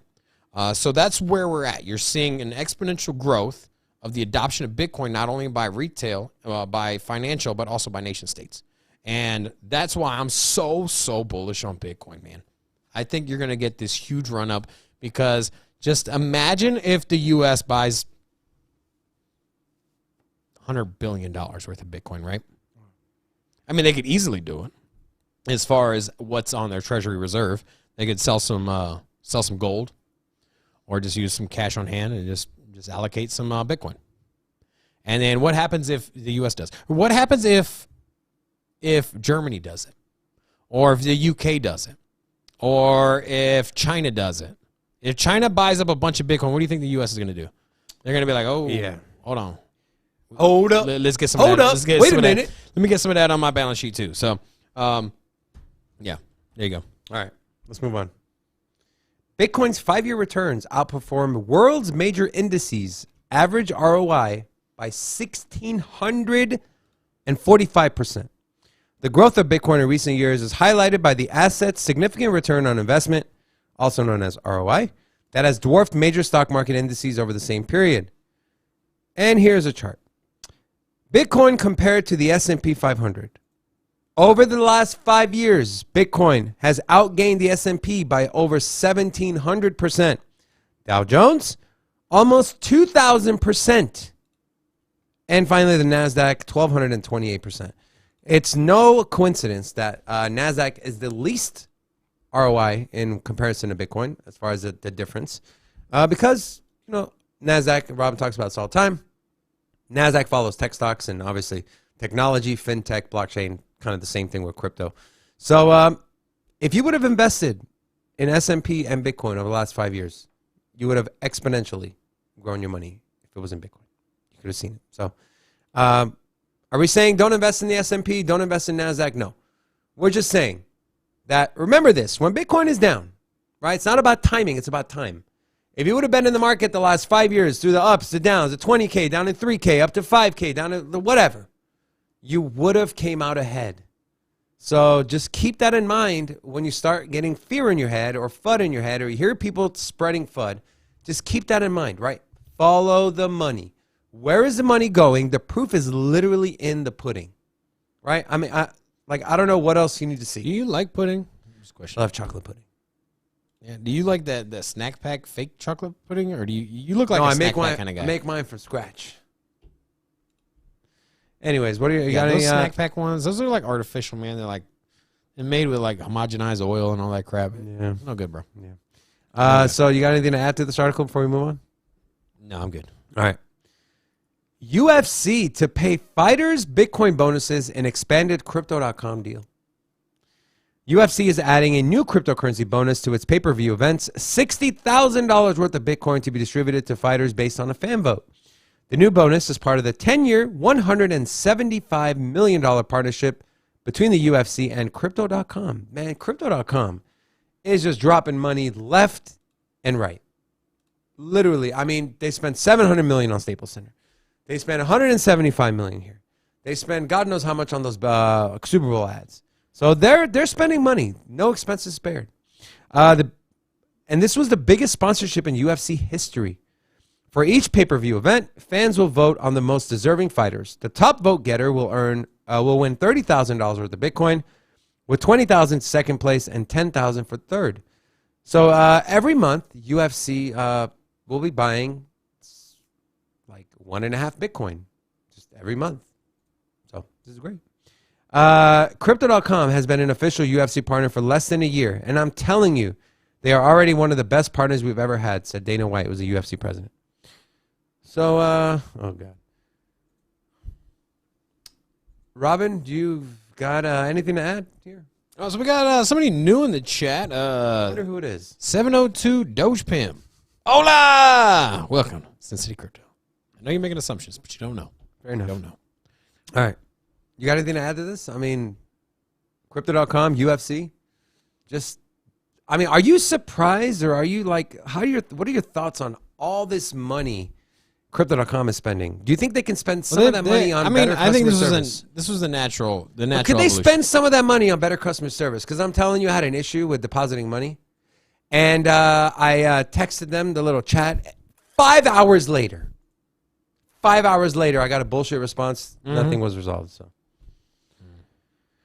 yeah. So, Robin, you got anything to add to this?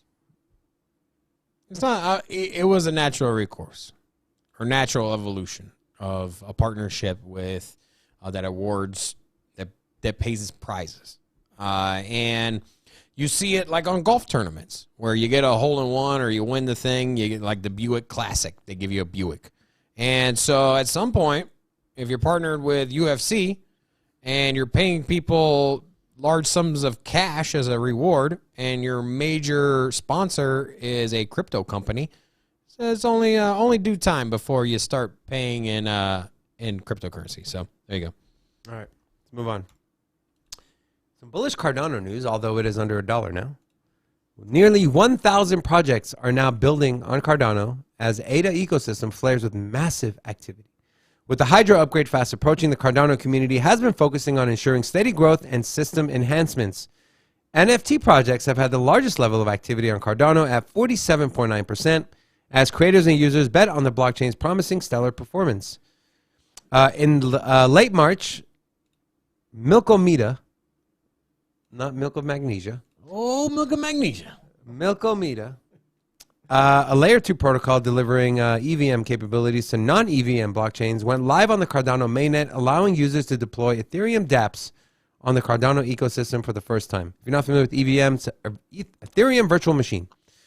And this is the chart here, and let's open the image in a new tab here. So you see different projects that are building on the ecosystem here. 886, so not nearly 1,000, but we're getting close. And again, NFTs, huge piece of the pie, 47.9%. Metaverse at 3.3%. DEX at 4%, and then community and social at 6%. And those are the biggest ones right now. So don't look at price. Look at what's happening on the network. And what's happening on Cardano's network is impressive. It's amazing.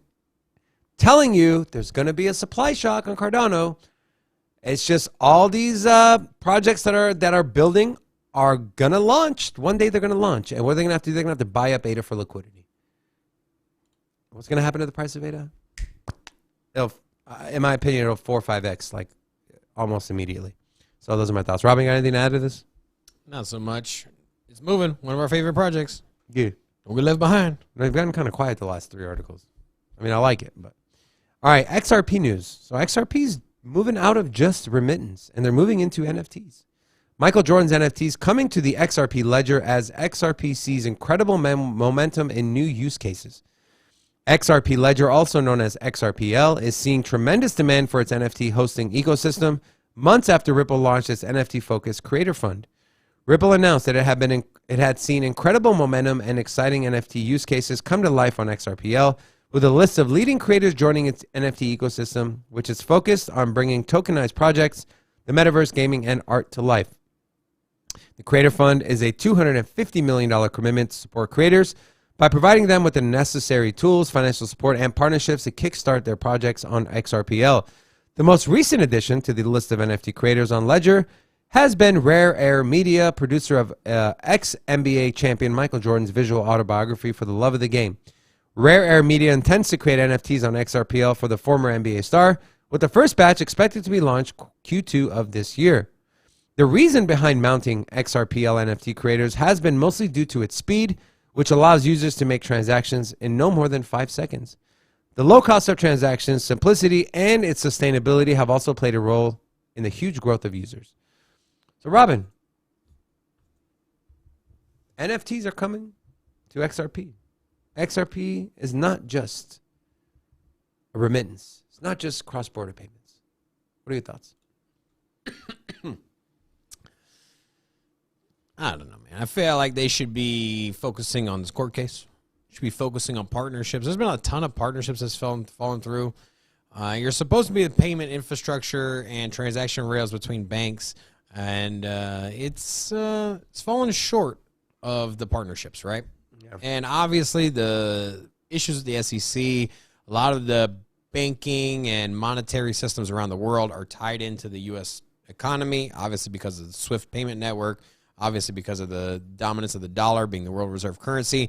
So it might be tough for them to make these partnerships. Maybe that's why they're going to NFTs.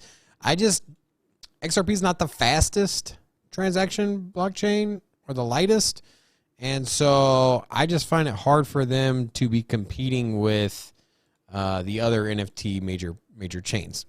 But why not? You know what? Why not evolve, offer those things? You can also think of NFTs are not simply for art.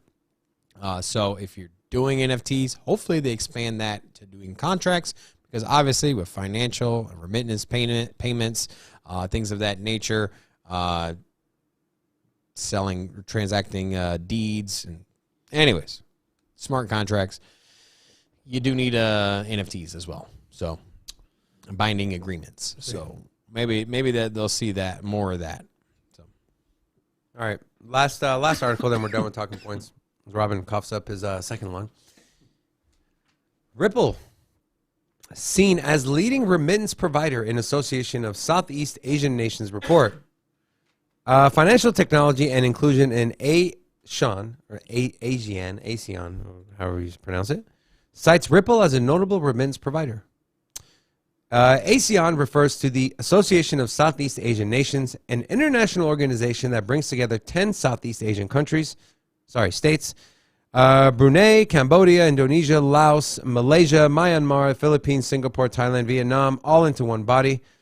Their exploration and invention of alternative payment rails for better facilitating both cross-border and domestic quick payments contributes to the region's growing prominence and leadership in the payment segment.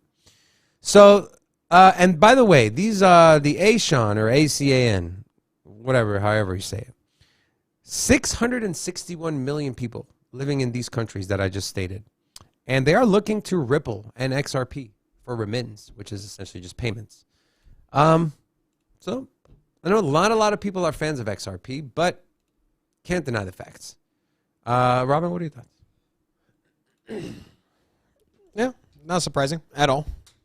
And why use your Western Union? Why use the was it wire transfer? Whatever those things. MoneyGram. MoneyGram. It's outdated, man.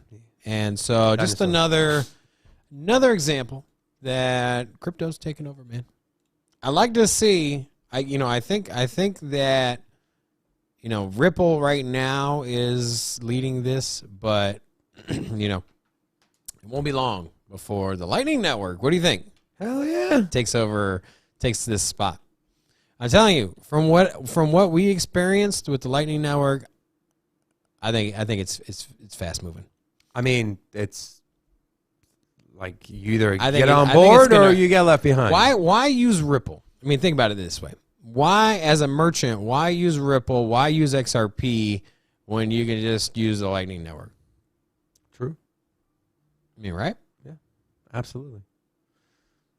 So, all right, that'll do it for our talking points of the day. Allow us to move on. Here you want a quick little story here? No. How about a little story Let time? me show this first. Hold on, I'll patch it into there. So, a little story time here. All right, you ready?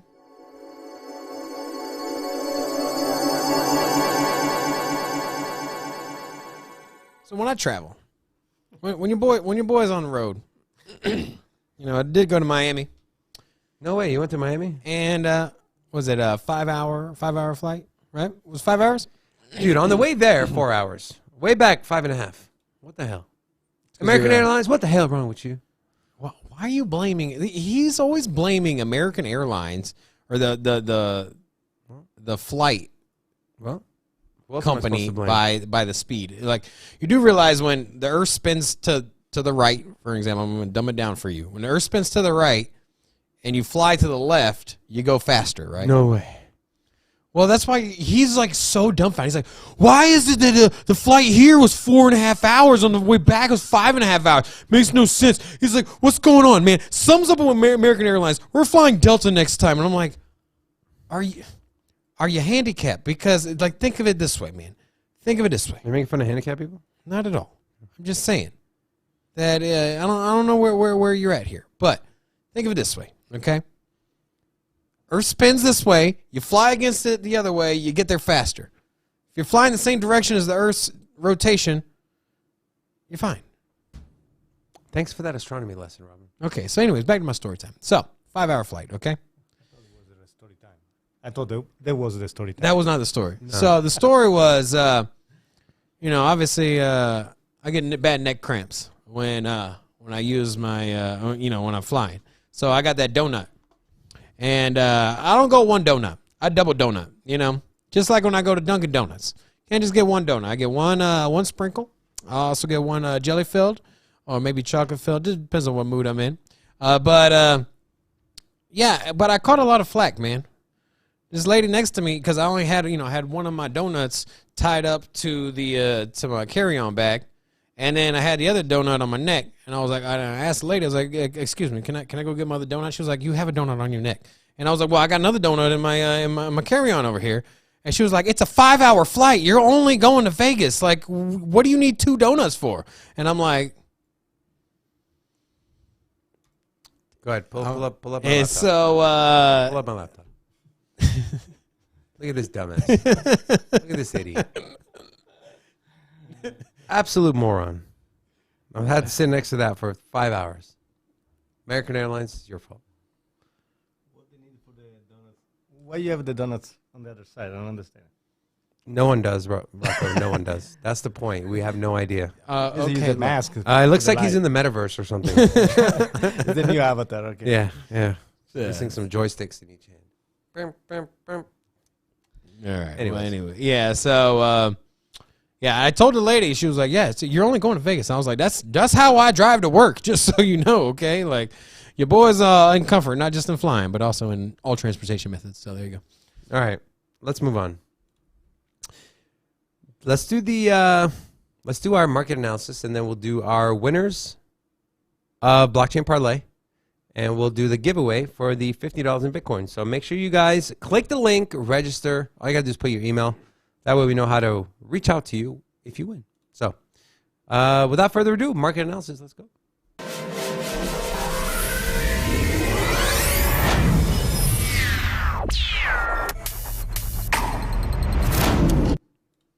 All right, let's take a quick gander at what the markets are doing. Rocco, if you pull up my laptop, please. So, again, Bitcoin at 40,500. We'll go over the charts here in a second. ETH, I actually think ETH is going to go a little under 3K. I don't think the NFT volume is there yet. When ETH was really pumping, the NFT market was pumping. And the only thing pumping in the NFT market right now is the Bored Apes and a couple other projects. Everything else is down, literally everything. So you think the crypto markets are bad, NFT markets are worse. Binance Coin. If I'm targeting Binance Coin, I'm targeting around $380 to $390. 400, probably I'll dollar cost average in, but if it hits 380, I'm in it like swimwear, baby. XRP is at 71 cents. Solana, and I just got a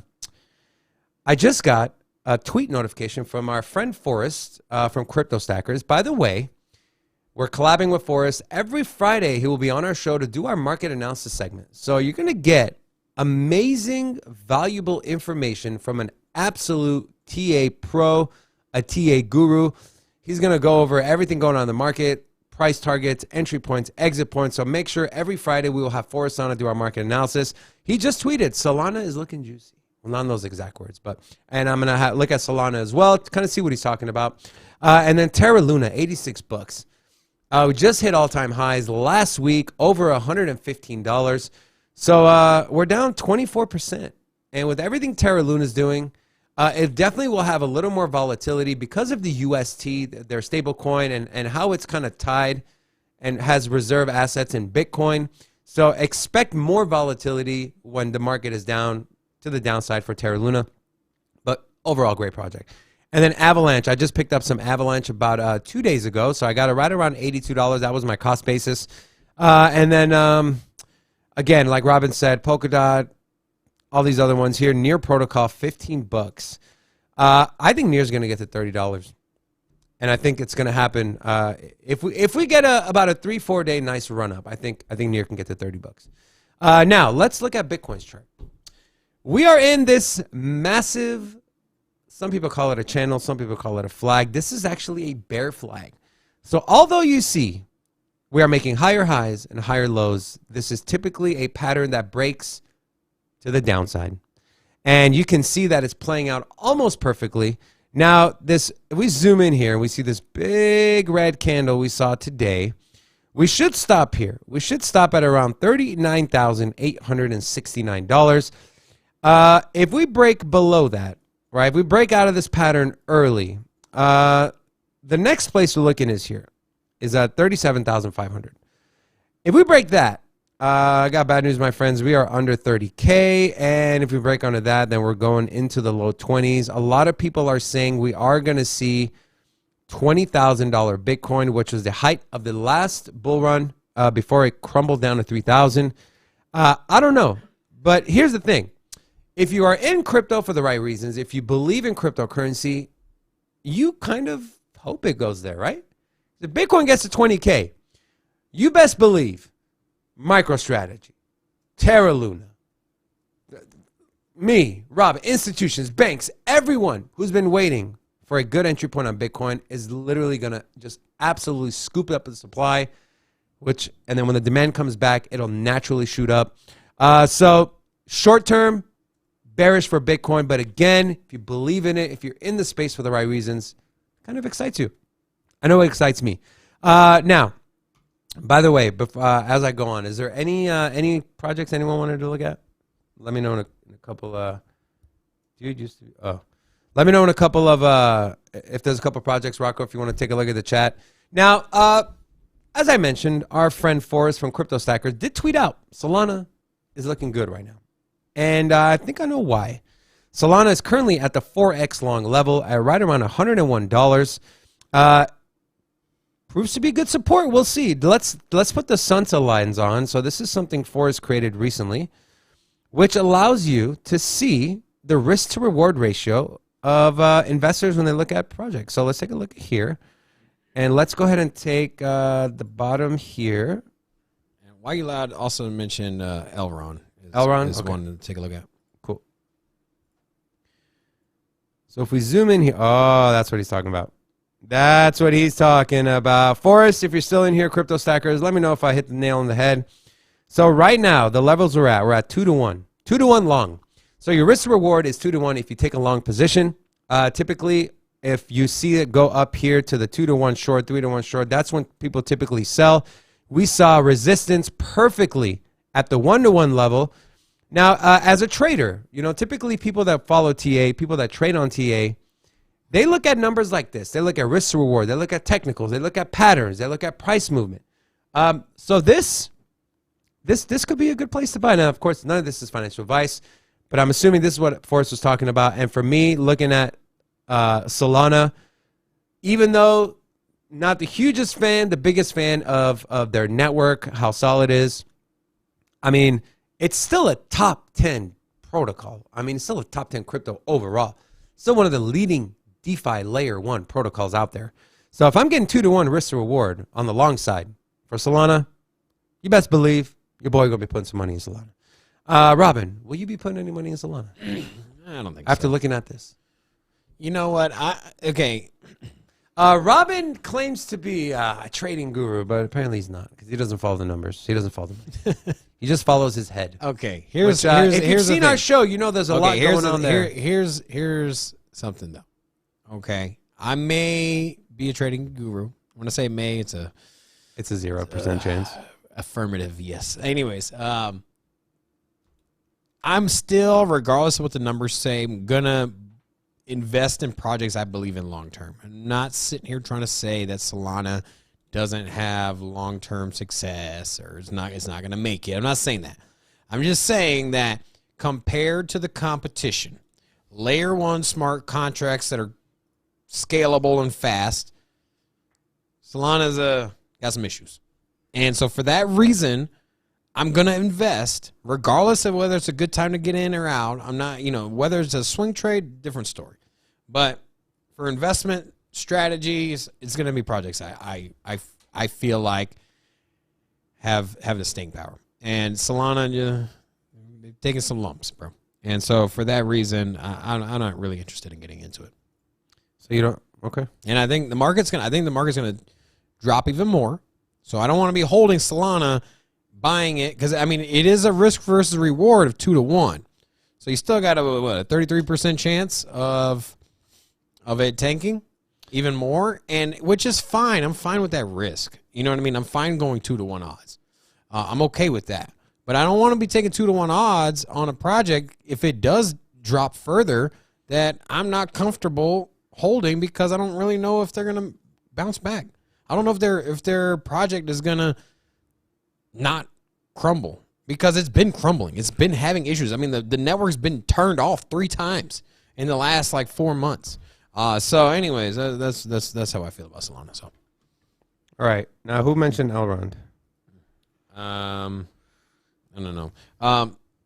Yeah, so we got Elrond. Daniel wants to know about Spell. I pulled up Spell and Hey, let me go over Elrond real quick. yeah, go ahead. All right. All right. Why You Loud is the name. Why You Loud? Oh, why Why you loud? Gang, gang. That's what he's been saying. All right, so this is Elrond's chart. So looks like we're in a nice little symmetrical triangle here. Now, with symmetrical triangles, it could break to the upside. It could break to the downside. No one knows. It kind of depends on market conditions. But the indicators say we are getting close to oversold. Not there yet. And the Arun indicators on the bottom there, the bold, green, and red, they're diverging, and red is over green, which is not good. We are in a downtrend. Now, the target I'm looking at for Elrond as far as entry point is at the bottom of this triangle, which is right around $142. So if you're looking for a good entry point, I think, of course, please keep in mind anything with technical analysis, nothing is 100%. It's not even 80%. It's like 65, 70%. But I can definitely see us touching the bottom of the symmetrical triangle. And if I put the Bollinger Bands on, we are trading towards the bottom of these Bollinger Bands, and they are expanding. So the volatility is growing. So if you're looking to get into Elrond, of course, we always say if you believe in a project, you plan on holding it for 3 to 5 years, price right now doesn't really matter, honestly. because you're going to get the same percentage growth whether you have 5 coins or 10 coins. Now, if price target and entry point cost basis is your main concern, then definitely my recommendation, of course, again, this is not financial advice, will be around $142. So if you wait $12 more, we should see a move back up to the top of this channel, which would be around $195. And then we'll see. Time will tell when we'll break out of this pattern, whether that'll be upside to the downside. We don't know yet. Go ahead, Robin. Spell.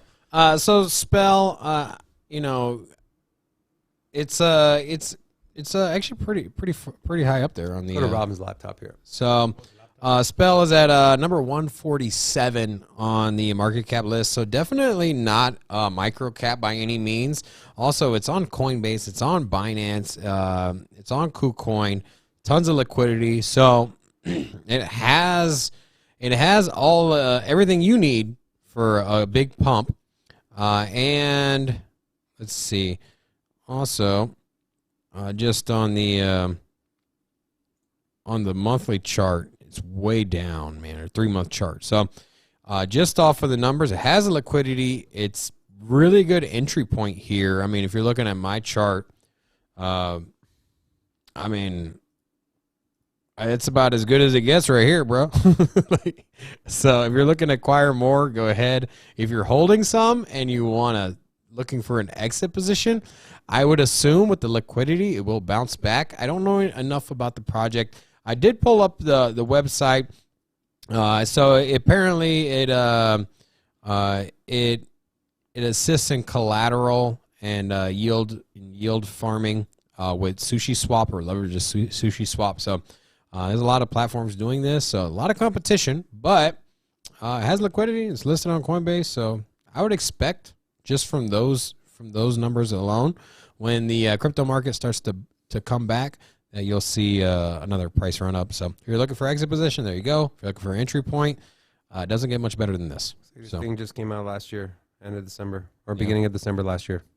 So, which is normal, right? I mean, dude, pull up. I mean, look at that chart. Go to the all-time chart, Rob? Yeah, I wouldn't expect it to drop more than this, honestly. I mean, even if you're looking at the monthly chart, like, or let's look at the 7-day chart here. I mean, yeah, you might get it at another 10% or maybe 20% lower, but I wouldn't imagine it being much less than that. I mean, it looks like the floor is 33. So yeah, we'll see. But it like I said, it's a fairly new project. It's 5 months old. So yeah, is there? SushiSwap is growing. Binance Smart Chain is growing, and oh no, that's Ethereum. Sorry, but yeah. So there you go. My picks for the next 5 weeks: Solana and Luna. And then shit. Nick mentioned Solana NFTs. Now I'm not big into picking up the Solana token because of the risk reward compared to the competition, as I said. However, if I'm going to go outside of Ethereum, I think Solana and as of lately, Cardano has been pumping. You saw what's going on with NFTs. So if you're looking for exposure to NFT projects and you want to get off the Ethereum blockchain, I would recommend Solana. I mean, they're number 2. So follow the market, follow the liquidity, because if you go into something that has no liquidity, people aren't transacting, and there's no volume on their chain, kind of risky, right? And so number 2, Solana. So if that's your game there, if you're looking for Solana network and for NFTs, by all means, man. Yeah, 100%. But for the token itself, Solana token, nah, I'd rather hold Binance. Would you rather hold Binance or Solana right now? Well, what time frame? It doesn't matter. 6 months. Doesn't matter. 6 months or a year. 6 months or a year, I'm going Solana. You're gonna over Binance? Yeah. But if you're saying 3 to 5 years, I'm going Binance. I think Binance is gonna well outperform. I mean, look at the growth Solana's had, even with their issues. I mean, you got to figure they're going to get their shit together, right? I'm not saying long term they'll. I mean, but there's so much on the back end there's happening. little competition to Binance though. I mean, that's the reason they're at where they're at. But there's. They have their token and they have a smart contract platform, and they're the number 2 chain when it comes to smart contracts. And they can't even get outside, you know, and you they got can't even Ethereum get in to the half of Ethereum's valuation. Bro, they're not far off. What are you talking about? Like, where's Solana compared to them? Yeah, but Solana's fairly new. You got You're talking about 66 Binance. Binance is a juggernaut, bro. They were at 800. Bro, Binance isn't even a quarter of it. Bro, it's the largest exchange. I know, but they're not even a quarter of the market cap of Ethereum. Why are you comparing Binance to Ethereum? Binance is the leading Talking about layer we're 2. talking about the smart chains. Yeah, and who's the leader of the smart chains? Binance by a mile, bro. They got double the cap of Solana. And, Are you talking about Solana to Binance? Yeah. Yeah, but Solana has more room to grow. In the short term. I think Binance has more in the room to short grow. term. I think Solana doesn't even have, okay, Binance has, first of all, extremely deflationary. They're burning tons of BNB token every year. You have a very small limited supply. It's not inflating, it's deflating. And then on top of that, you're getting trade fee reductions for staking your Binance. So basically, you stake your Binance, you get Binance rewards. It's deflationary, and then on top of that, all of your trading fees for the #1 exchange is substantially cheaper. So instead of you paying the 2% or 1%, you're paying like a 0.25% because you're staking your BNB. So I mean, versus Solana, where the network keeps breaking and can't even scale. I mean, I'm just saying, Binance is they're offering they're Like I offering said, shit man, nobody else can offer because how many I love people Binance. I talk how many about people Binance have Coin all the Binance time. accounts? How many people have Binance accounts? I'm just saying, short term, long term, I don't care, man. Binance is I'd rather have Binance over everything besides Cardano and Avalanche. and Ethereum? No. Yeah, no. Okay. Ethereum. I was gonna say, bro. This would be my portfolio acquisition as far as how much I'm gonna invest in would be, obviously Bitcoin followed by Ethereum, then Cardano, Avalanche, then I'll pull Binance in. I'm saying long term, I definitely believe Binance Coin. I'm just saying in the short term. Anyways, hey, let's do you Blockchain said parlay. you have the blockchain parlay? Yep, you let's just do you just gonna pull up the numbers or No, I got the leaderboard, man. I got the leaderboard? You want to roll the graphic or no? Yeah, let's roll the graphic. All right, blockchain parlay. See who wants some money. $50. All right.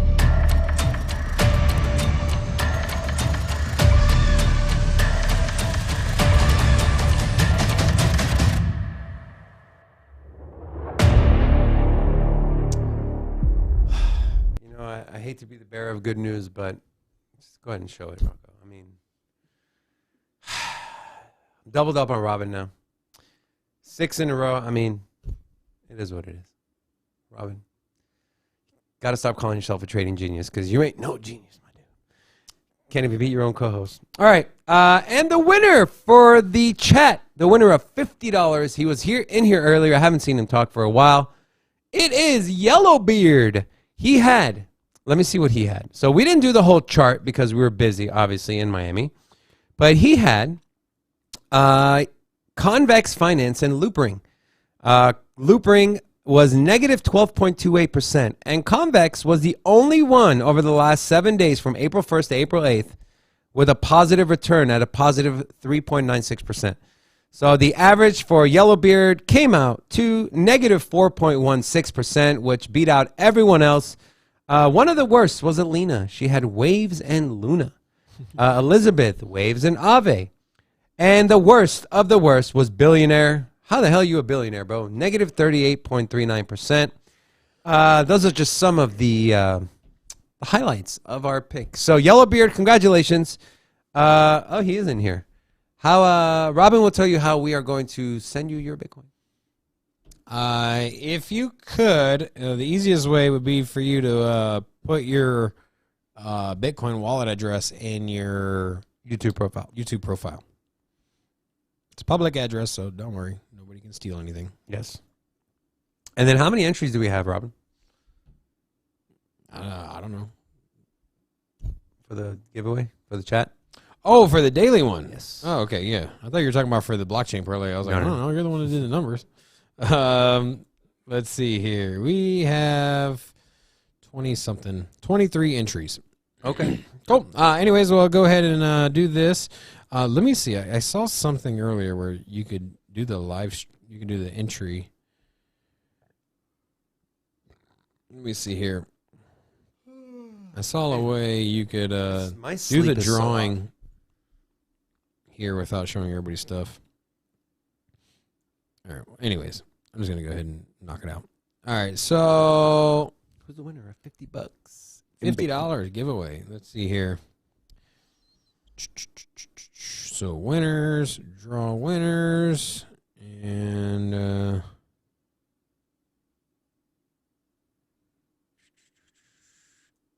draw. Let's see who wins. Blah, blah, blah.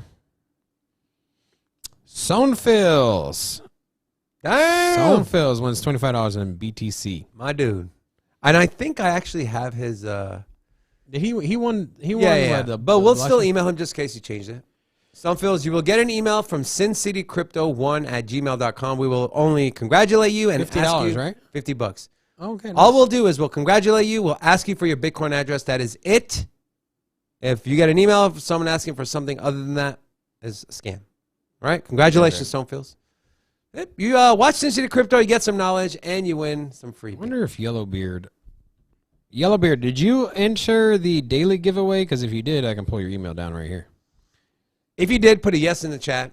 If not, put your Bitcoin wallet address in your YouTube profile. We will take it, and we will go ahead and send you some free Bitcoin. So $50 to Stonefills, $50 to Yellowbeard for winning Blockchain Parlay last week. And that'll do it for our show today, my friends. We have tomorrow a special vendor coming on our show to give away some free hardware wallets. Oh, that tomorrow? Yeah, we got one of the executives. Let's open one up right now. Did you bring him? We got one of the executives from Arculus. Where's the wallet? I want to open it. David wouldn't let me open mine. He was like, "We're opening it on the show," and I'm like, "All right." So there was a. Let me see this. That literally went over your head. Here we have the Arculus hardware wallet. So I'll actually open it up a little closer to the. And also, they will be giving away free hardware wallets to our community. So make sure you guys come tomorrow.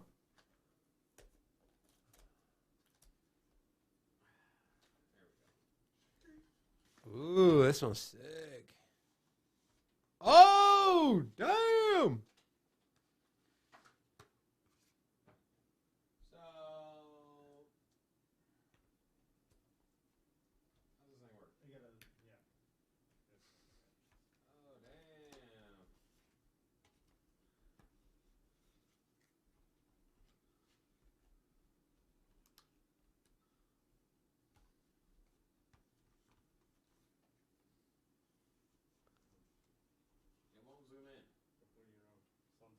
There you go. Leave it there.